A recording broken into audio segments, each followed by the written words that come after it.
말씀 함께 보도록 하겠습니다. 신약 성경 고린도전서 6장 12절에서 20절까지 말씀 한 절씩 교독하시고 마지막 절은 다 같이 읽도록 하겠습니다. 모든 것이 내게 가하나 다 유익한 것이 아니요 모든 것이 내게 가하나 내가 무엇에든지 얽매이지 아니하리라. 음식은 배를 위하여 있고 배는 음식을 위하여 있으나 하나님은 이것저것을 다 폐하시리라. 몸은 음란을 위하여 있지 않고 오직 주를 위하여 있으며 주는 몸을 위하여 계시느니라. 하나님이 주를 다시 살리셨고 또한 그의 권능으로 우리를 다시 살리시리라. 너희 몸이 그리스도의 지체인 줄을 알지 못하느냐? 내가 그리스도의 지체를 가지고 창녀의 지체를 만들겠느냐? 결코 그럴 수 없느니라. 창녀와 합하는 자는 그와 한 몸인 줄을 알지 못하느냐. 일러스되 둘이 한 육체가 된다 하셨나니 주와 합하는 자는 한 영이니라. 음행을 피하라. 사람이 범하는 죄마다 몸 밖에 있거니와 음행을 하는 자는 자기 몸에 죄를 범하느니라. 너희 몸은 너희가 하나님께로부터 받은 바 너희 가운데 계신 성령의 전인 줄을 알지 못하느냐? 너희는 너희 자신의 것이 아니라 함께 읽겠습니다. 값으로 산 것이 되었으니 그런즉 너희 몸으로 하나님께 영광을 돌리라. 아멘. 우리는 역사를 보면 각 시대마다 시대 정신을 담을 수 있는 표어가 있습니다. 일제 강점기를 우리가 표어로 만들면 대한독립 만세 아닙니까? 모든 사람들이 대한의 독립을 위해서 수고했음을 우리는 기억합니다. 한국 전쟁 이후 이 시대의 표어는 새마을 운동하면서 외쳤던 잘 살아보세. 제가 어릴 때 기억나요. 새벽만 되면 동네에서 소리가 들리는 잘 살아보세, 잘 살아보세. 우리도 한번 잘 살아보세. 그렇죠? 새벽종이 울렸네 이렇게 하면서. 그리고 이 민주화 시대 이후 우리 시대를 지배하는 표현은 아마 자아실현이 아닌가 생각합니다. 우리는 한동안 이름 없이 많은 사람들이 살아왔습니다. 누군가가 와서 야 너는 누구냐 이렇게 말할 때 이름을 말하면 어른들이 못 알아들어요. 그러면 말합니다. 약방집 둘째 아들입니다. 아 그래 네가 걔구나. 엄마는 누구냐 하면 엄마는 하만댁인데요. 이름 없이 살아왔어요.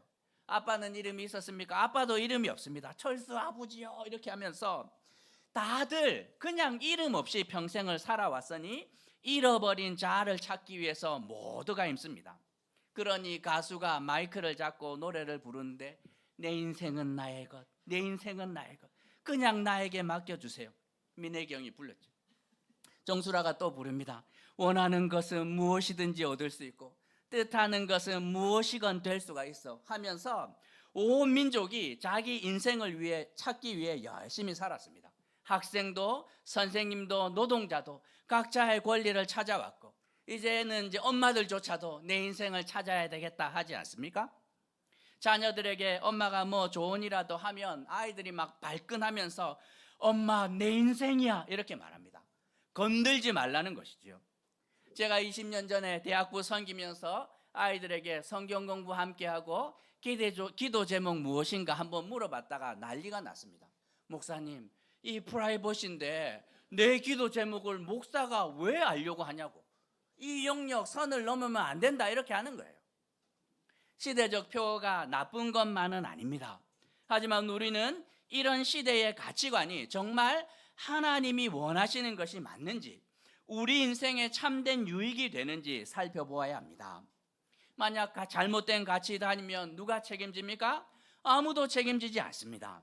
고린도 교회도 마찬가지였는데 당시 로마 시대의 영향 아래에 고린도를 지배하던 시대 정신이 있었는데 그것이 무엇인지 바울은 이 문제에 대해서 뭐라고 하는지 함께 묵상하며 교훈을 얻으려고 합니다. 로마 제국의 영향을 받은 고린도라는 도시를 지배하는 두 가지 표어가 있었습니다. 하나는 12절에서 말하는 모든 것이 가하니 하는 표어였고 또 하나는 13절에서 음식은 배를 위해 있고 배는 음식을 위해 있다 하는 이 슬로건, 두 가지 슬로건이 고린도 도시를 지배했습니다. 내가 원하면 뭐든지 할 수 있다는 거예요. 음식을 먹으면 무엇을 먹든지 다 배로 들어가서 배설물이 되어서 나오는 것처럼 무슨 행동을 해도 문제가 없고 그러니 원하는 무엇이든지 하라 하는 뜻입니다. 사실 이 표현은 헬라 철학의 영향을 받은 결과인데 그 중심에는 인간의 몸을 어떻게 볼 것인가 하는 문제에서 시작됩니다. 오늘 본문을 다 읽어보면 몸이라는 단어가 무려 8번 등장하고 육체라는 단어가 1번 등장합니다. 총 9번에 걸쳐서 인간의 몸을 어떻게 볼 것인가 하는 것을 성경이 말씀하고 있습니다. 헬라 철학은 영적인 것과 육적인 것 둘을 분명하게 나누어서 생각을 했고 오직 영적인 것이 가장 선하고 가장 고상하다고 말하고 육적인 것은 결국 다 사라지기 때문에 육에 속한 것은 악하고 열등한 것으로 여겼습니다. 그러니 이 헬라 철학은 사람들에게 2가지 방식으로 나타나는데 육체는 악하고 약하기 때문에 이 악한 것을 어떻게 다스려야 됩니까? 금욕으로 다스려야 되는 거예요. 이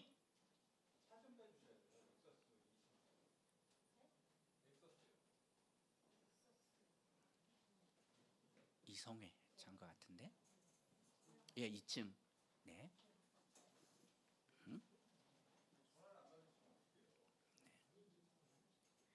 어디까지 왔죠, 제가? 예. 헬라 철학을 영향을 받으면서 2가지 극단적인 형태로 나타납니다.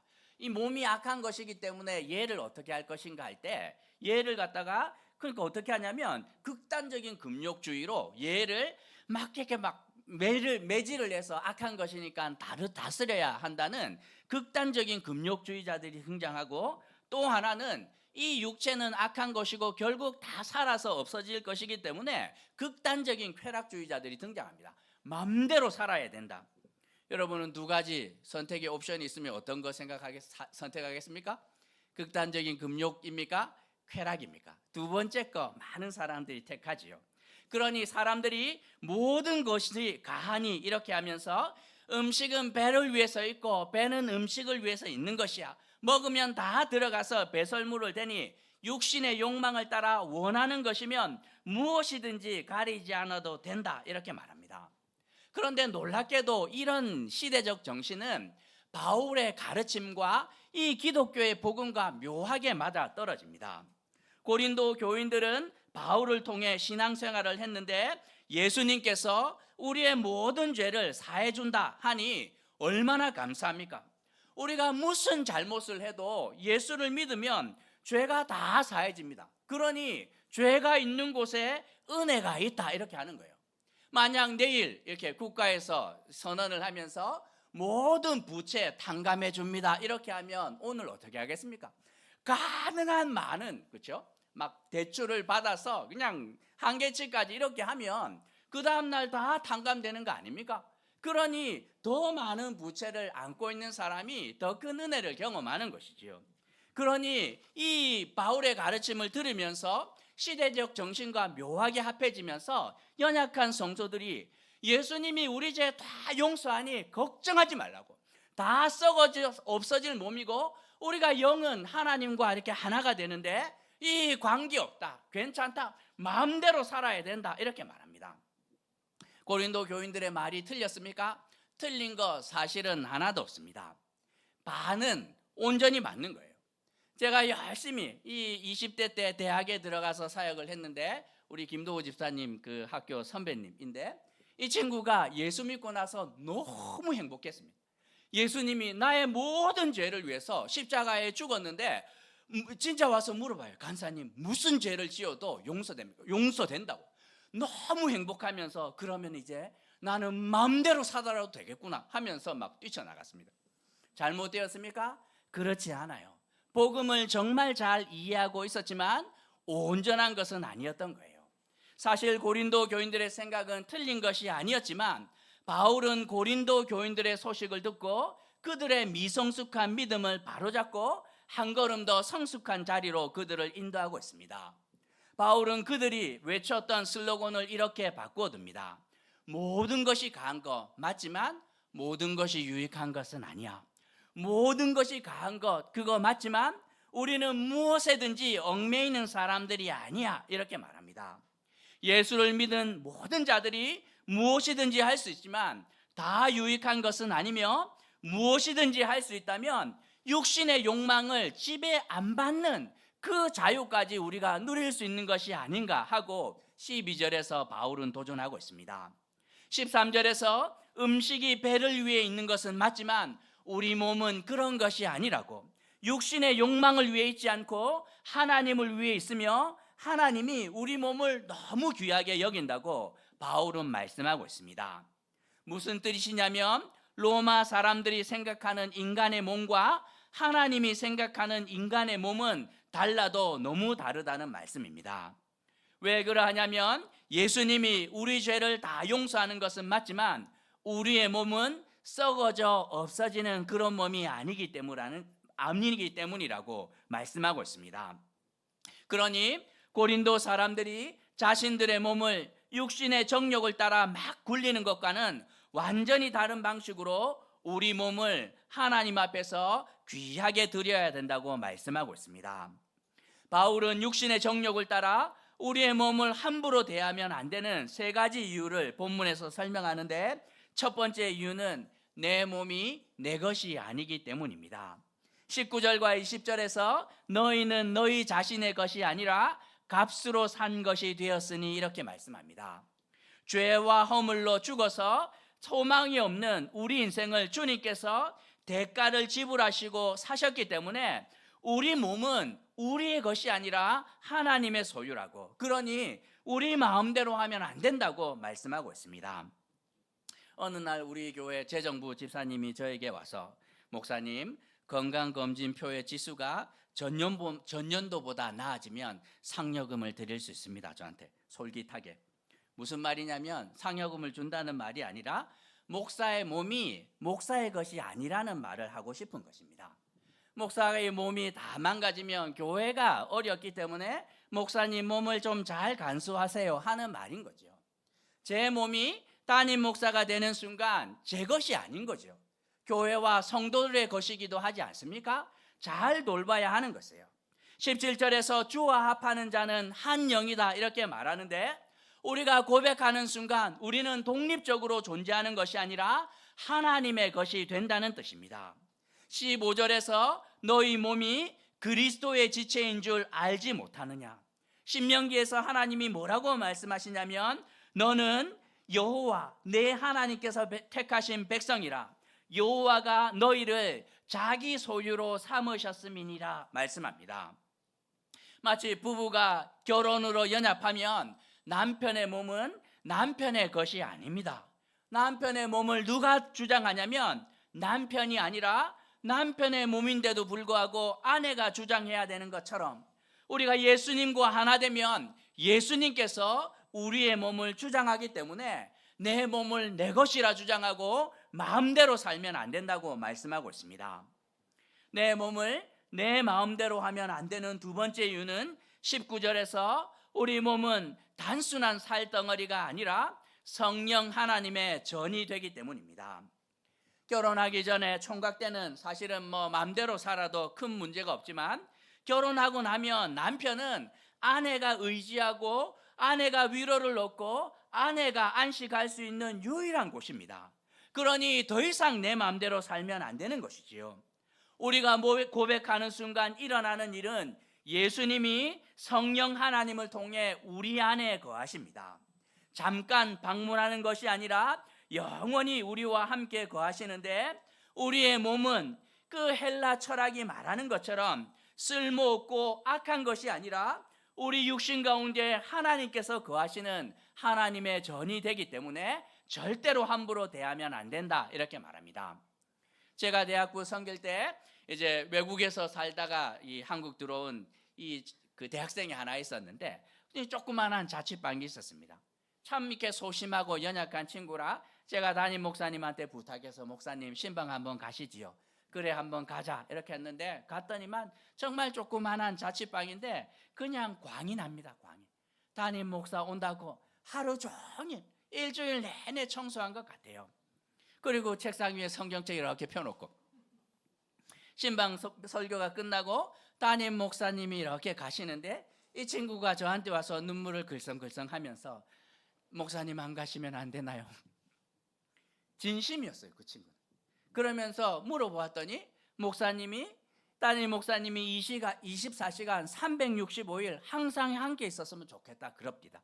이유가 무엇이냐 했더니 이 땅을 살아가는데 너무너무 어렵고 힘든 일이 많은데 따님 목사님이 옆에 있으면 궁금한 거 물어볼 때 다 답을 주고 도와주시지 않겠냐고. 그러면서 그 순수한 믿음으로 그냥 항상 함께 있었으면 좋겠다 이렇게 말합니다. 우리가 예수 믿는 순간 주님께서 오셔서 죄 가운데 살아가는 성도들에게 주님이 갈 곳이 없어서 오는 것이 아니라 연약한 성도들의 마음 가운데 좌정하시며 함께 하시면서 항상 그들을 돕고 이렇게 하기 때문에 우리는 절대로 우리의 마음대로 몸을 굴려서는 안 된다고 이렇게 말합니다. 내 몸을 내 마음대로 하면 안 되는 세 번째 이유는 14절에서 우리 몸을 하나님께서 다시 살리시는 때가 있기 때문입니다. 로마 시대 사람들은 우리의 몸을 영혼의 감옥 혹은 이 영혼의 껍데기라고 생각을 했어요. 마치 귀한 선물을 주면 어떻게 합니까? 아이들이 택배 박스 그냥 박박박박 찢어서 내용물만 그냥 소유하고 이거는 쓰레기통에 버리는 것처럼 우리의 육신은 그런 것이라고 생각을 했어요. 영혼이 담겨있는 그냥 박스에 불과하기 때문에 영혼만 귀히 여기고 박스 이거 그냥 버리면 된다 이렇게 생각을 했는데 버리면 절대로 안 되는 겁니다. 주님께서 우리의 몸을 그렇게 창조하지 않으셨기 때문입니다. 천사들은 우리와 같은 육체가 없이 영만 있는 존재이지만 우리는 그렇지 않습니다. 하나님께서 인간을 아주 독특하게 창조하셨는데 흙으로 지으시고 그 속에 하나님의 영혼을 불어넣습니다. 짐승도 똑같이 흙으로 만들지만 이 하나님께서 생명의 바람을 불어넣지 않아요. 짐승은 우리와 똑같은 몸을 가지고 있고 때로는 짐승에게 감정까지 있어서 사람과 교감까지 가능하지만 영혼은 없습니다. 하지만 인간은 어떠합니까? 우리는 몸도 있고 감정도 있을 뿐만 아니라 거기다 하나님과 교통할 수 있는 영혼까지 가지고 있는 존재입니다.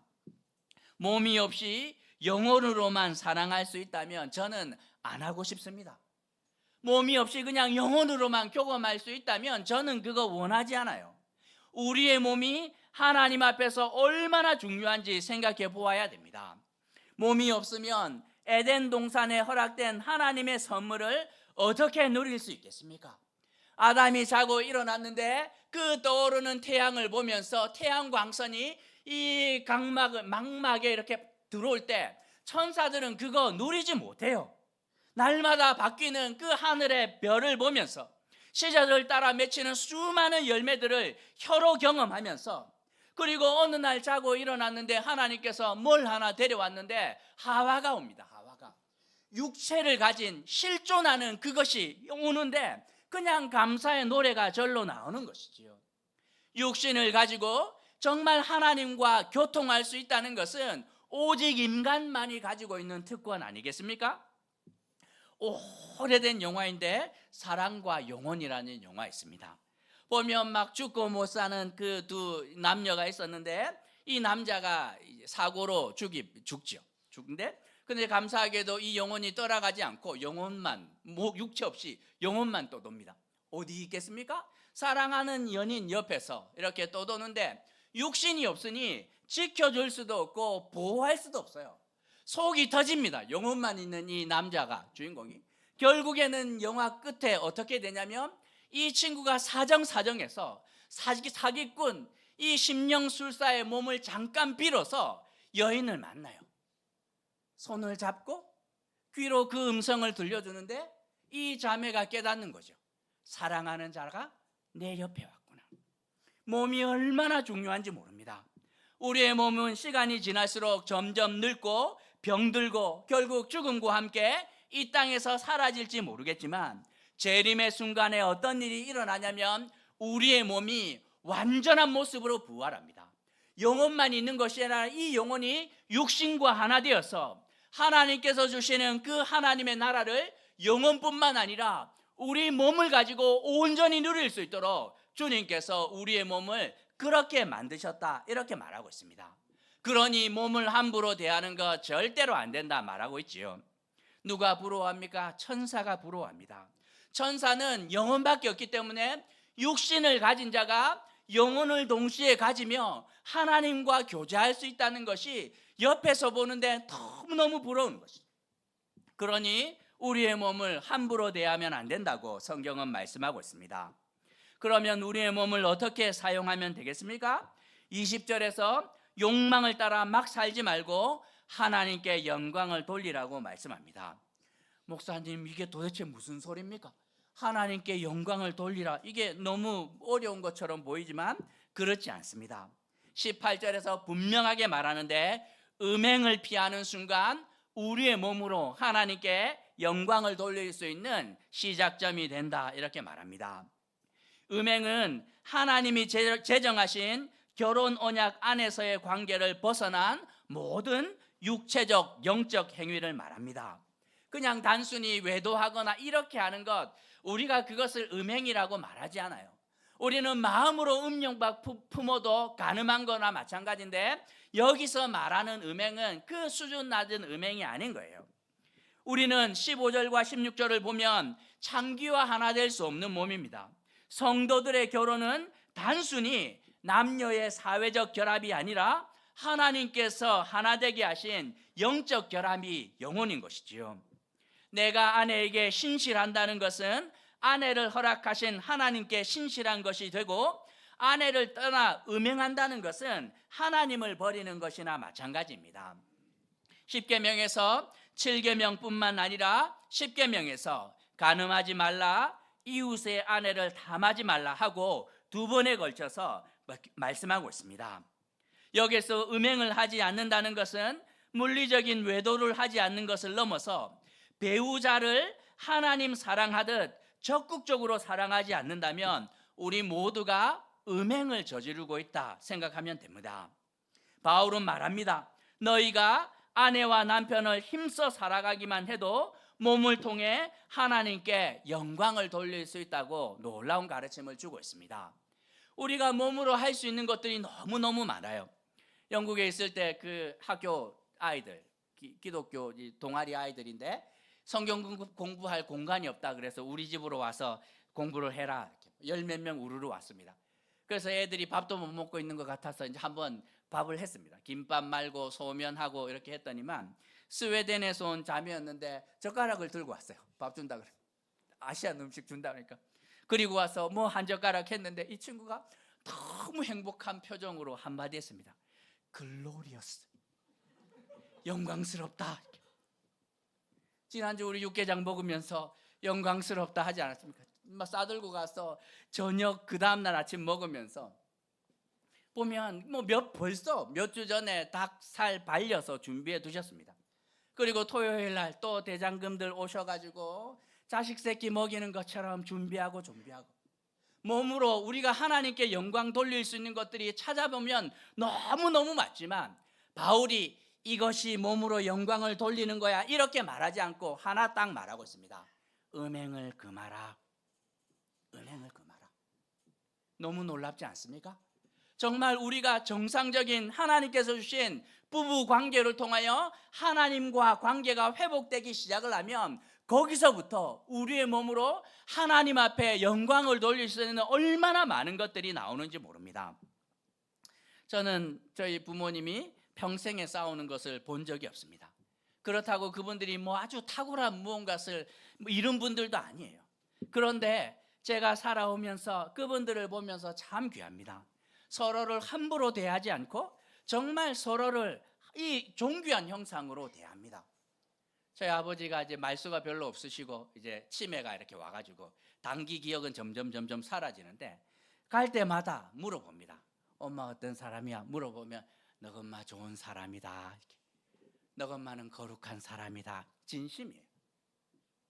저희 어머니가 저희 아버지를 대하는데 이제 이거 병수발하는 게 쉽지 않아요. 옷 하나 이렇게 막 단추 하나도 채우지 못하는데도 어머니가 몸이 망가져 가면서도 이 연약한 남편을 보는데 막 마음이 짠할 정도예요.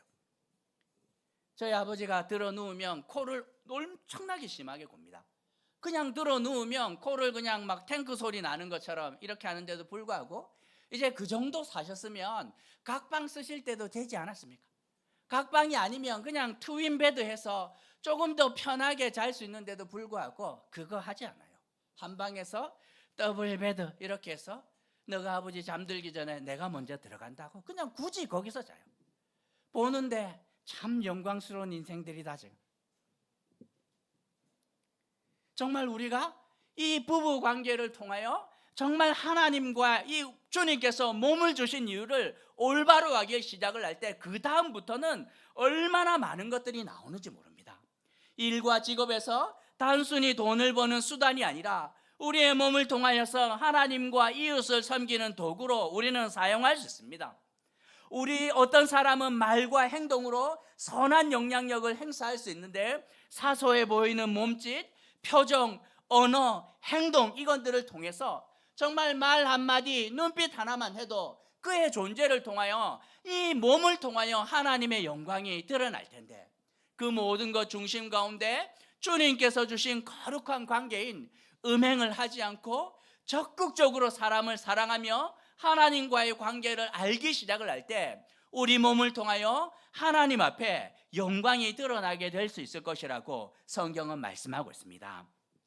단순히 예배하고 봉사하는 거 참 감사하지만 그것을 넘어서서 우리의 몸으로 하나님을 기쁘시게 할 수 있는 일이 너무 많다고 성경은 말씀하고 있습니다.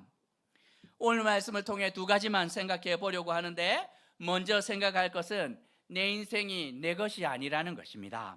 세상은 너의 인생은 너의 것이야. 그래서 내 마음대로 살라고 곳곳에서 외치지만 속으면 안 됩니다. 여러분의 인생은 여러분의 것이 아니라 예수께서 피로 사신 인생입니다. 그러니 절대로 여러분 마음대로 살면 안 되고 하나님은 어떤 분입니까? 우리보다 우리를 더 잘 아시는 분입니다. 거기다가 이 선하고 악한 것이 무엇인지 분명하게 알고 있고 우리가 가야 될 길을 잘 알고 있습니다. 그러니 어떻게 내 마음대로 사는 것이 아니라 우리를 사랑하신 하나님의 뜻대로 살아야 한다고. 청소년들이요, 여러분의 인생 여러분의 것이 아닙니다. 절대로 오해하면 안 됩니다. 모든 것이 가기 때문에 우리가 마음대로 살아갈 수 있지만 그렇게 살면 정말 손해입니다. 우리 안에 거하시는 성령 하나님의 인도하심을 따라 살아가야 하는 것이지요. 예수님을 믿고 제가 걱정이 되었습니다. 사형리 간단하게 이렇게 기독교 교리인데 이제 내 삶의 그 의자에서 내가 아니라 예수님께서 주인이 되는 거죠. 그러면 이제 내 마음대로 못 사는 거 아닌가 하는 걱정이 되었는데 이 예수를 믿고 보니 그렇지 않습니다.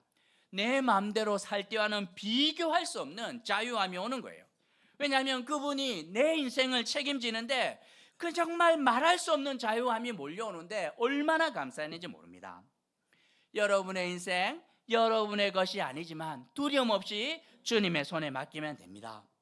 우리가 두 번째로 생각할 것은 우리 몸을 하나님의 영광을 위해 사용하라고 말씀하고 있습니다. 우리에게는 두 가지 길이 있습니다.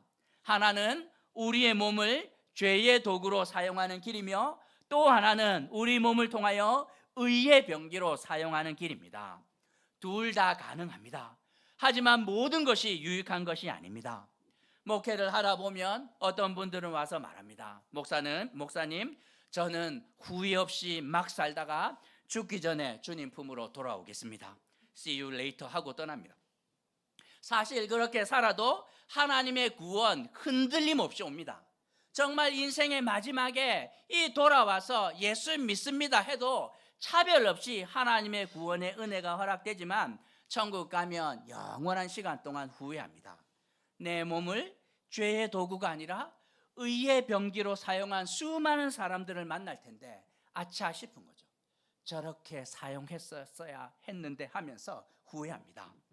아주 사소한 영역에서부터 우리의 몸을 통해 하나님께 영광을 돌릴 수 있는데 제일 먼저 음행을 피해야 한다고 말씀하고 있습니다. 형제님들은 뭐 말할 것도 없고 오늘은 특별히 자매님들에게 권면합니다. 여러분들이요, 적극적으로 남편을 사랑하지 않으면 음행입니다. 출산하고 아이 돌보고 가정을 지키면서 남편이 1순위가 아니라 2순위, 3순위 이렇게 지내지면서 집에서 키우는 강아지보다 순위가 밀려나면 여러분 음행 저지르고 있는 거예요. 마음으로 음욕을 품는 자마다 가늠한 자라고 말하는데 정말 하나님께서 그렇게 하라고 남편을 여러분에게 주신 게 아니에요. 부족하고 연약함이 많아서 때로는 사랑스럽지 않을 때도 있겠지만 그럼에도 불구하고 예수 그리스도의 사랑으로 그들을 1순위에 두고 적극적으로 사랑하지 않는다면 여러분의 몸을 통하여 하나님께 영광을 돌리는 거 쉽지 않습니다. 후회 없이 사랑하십시오. 시간이 많지 않지요. 제 나이가 벌써 50이 되었습니다.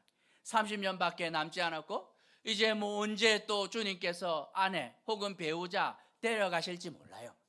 우리 어르신들 가운데 사별하신 분들 계시지 않습니까? 길게 짧게 이렇게 있지만 언제 그 기회가 주님께서 그냥 이렇게 가져가실지 모릅니다. 남겨있는 기간 동안 음행을 피하는 삶 살아셔야 됩니다. 아직도 살아남아 있을 때 최선을 다해 후회 없이 사랑하는 순간 그 삶을 통해 여러분의 몸을 통해 하나님의 영광이 주변에 나타날 텐데 그런 삶을 한번 살아보라 말하고 있습니다. 뿐만 아니라 우리의 삶을 통해서 우리의 몸을 통하여 하나님께 영광 돌릴 수 있는 일들이 찾아보면 너무너무 많이 있습니다. 일과 직업, 일터와 삼터에서 우리의 몸을 통해서 행하는 많은 일들을 통해 세상 가운데 하나님의 영광이 흘러갈 수 있는 은혜의 통로와 시온의 대로가 될 수 있을 것이라 말씀하고 있습니다.